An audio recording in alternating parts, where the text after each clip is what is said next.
Hello മക്കളെ, ജെസി സാറാണ്. വളരെ ഇമ്പോർട്ടൻ്റ് ആയിട്ടുള്ള ഒരു ഇൻഫർമേഷൻ നിങ്ങളുമായിട്ട് ഷെയർ ചെയ്യുമായിട്ടാണ് സാറ് വന്നിട്ടുള്ളത്. മറ്റൊന്നുമല്ല, നിങ്ങൾക്കറിയാം ഈ വർഷം 8ാം ക്ലാസ്സിനകത്ത് ഒരുപാട് ആളുകൾ തോറ്റ വിവരം നിങ്ങൾക്ക് അറിയുന്നത് അല്ലേ. ഒരു മിനിമം മാർക്ക് സിസ്റ്റം എന്ത് ചെയ്തിട്ടുണ്ട്, ഈ വർഷം മുതൽ വന്നിട്ടുണ്ട്. അതിൻ്റെ ഭാഗമായിട്ട് ഒരുപാട് ആളുകൾ തോറ്റിട്ടുണ്ട്.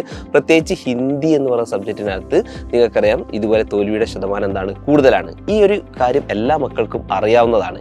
അപ്പോൾ എന്തുകൊണ്ടായിരിക്കാം ചിലപ്പോൾ ഇങ്ങനെ ഇത്തരത്തിലേക്ക് ഒരു സിസ്റ്റമൊക്കെ വന്നിട്ടുള്ളത് എന്നുള്ളത് നമുക്കൊന്ന് അന്വേഷിക്കേണ്ടതുണ്ട്. മറ്റൊന്നുമല്ല, കേരളം നിങ്ങൾക്കറിയാം സാക്ഷരതയിൽ 1ാം സ്ഥാനമാണ്. പക്ഷേ ഇന്ത്യക്കകത്ത് നടക്കുന്ന മത്സര പരീക്ഷകൾ, പ്രത്യേകിച്ച് UPSC ഒക്കെ നടത്തുന്ന സിവിൽ സർവീസ് പോലുള്ള എക്സാമുകൾക്കകത്തൊക്കെ കേരളത്തിൽ നിന്നും വരുന്ന ആളുകളുടെ എണ്ണം എന്ന് പറഞ്ഞാൽ വളരെ കുറവാണ്. അപ്പോൾ നമുക്ക് ഇത്തരത്തിലേക്കുള്ള എക്സാമുകൾക്കും കാര്യങ്ങൾക്കൊക്കെ നമുക്ക് എന്ത് ചെയ്യണം, കൂടുതലായിട്ട് വരണം. നമ്മളെക്കാൾ സാക്ഷരത കുറവുള്ള സംസ്ഥാനങ്ങൾ നമ്മളെക്കാൾ മുൻപിൽ വരുന്നുണ്ട്. അപ്പോൾ സ്വാഭാവികമായിട്ടും ഇതുപോലെ തന്നെ ഗവൺമെൻറ്റിന് കൃത്യമായിട്ട് എന്ത് ചെയ്യണം, നമ്മുടെ ഈ ക്വാളിറ്റി എന്ത് ചെയ്യേണ്ടതുണ്ട്, ഉയർത്തിക്കൊണ്ടുവരേണ്ടതുണ്ട് എന്നുള്ള ആവശ്യകത മുൻനിർത്തിക്കൊണ്ടാണ് നിങ്ങൾക്കറിയാം മാക്സിമം നമ്മുടെ ടെക്സ്റ്റ് ബുക്കിനകത്ത് ഒരുപാട് പരിഷ്കരണങ്ങൾ വന്നിട്ടുണ്ട്.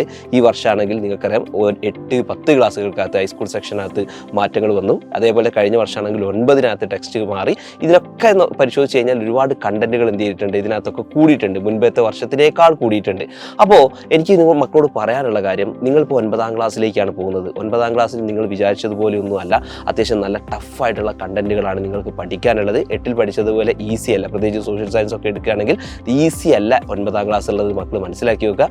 അപ്പോൾ ഇത്തരത്തിലേക്കുള്ള ഒരു സിറ്റുവേഷനകത്ത് എങ്ങനെ നമുക്ക് ഏറ്റവും ഈസി ആയിട്ട്, അല്ലെങ്കിൽ നമുക്ക് വളരെ സ്ട്രെസ് ഇല്ലാതെ എങ്ങനെ നമുക്ക് ഈസി ആയിട്ട് പഠിക്കാൻ പറ്റും, അതിന് വേണ്ടിയിട്ടാണ് നിങ്ങൾക്ക് സൈലത്തിൻ്റെ നിഞ്ച ബാച്ച് നിങ്ങളെ കാത്തിരിക്കുന്നത്. മക്കളെ, നിഞ്ചയിൽ നിങ്ങൾ ജോയിൻ ചെയ്ത് കഴിഞ്ഞാൽ നിങ്ങൾക്ക് ഒരു സ്ട്രെസ്സും ഇല്ലാതെ ഈസി ആയിട്ട് സിമ്പിളായിട്ട് നിങ്ങൾക്ക് എന്ത് ചെയ്യാം, പഠിക്കാം. നിങ്ങൾക്ക് കോഡുകളും ട്രിക്സുകളും ഒക്കെ ഉപയോഗിച്ചുകൊണ്ടുള്ള ക്ലാസ്സുകളാണ് ഞങ്ങൾ ഒരുക്കിയിട്ടുള്ളത്. ഫുൾ എൻ്റർടൈൻമെൻറ്റ്, അതേപോലെ തന്നെ നിങ്ങൾക്ക് അതിൻ്റെ ഓട് ചേർന്നുകൊണ്ട് കണ്ടന്റുകളൊക്കെ അടങ്ങിയിട്ടുള്ള, ഞാൻ ശരിക്കും വാക്കുകൾക്ക് ഞാൻ പറയുന്നതിനേക്കാൾ ഉപരി നിങ്ങൾ അതിനകത്ത് നിങ്ങളുടെ സീനിയേഴ്സ് ആയിട്ടുള്ള ആൾക്കാരോടൊക്കെ നിങ്ങൾ ചോദിച്ചു നോക്കുക, എങ്ങനെയുണ്ട് ക്ലാസ്സുകൾ എന്നുള്ളത് നിങ്ങൾ ചോദിച്ചു നോക്കുക.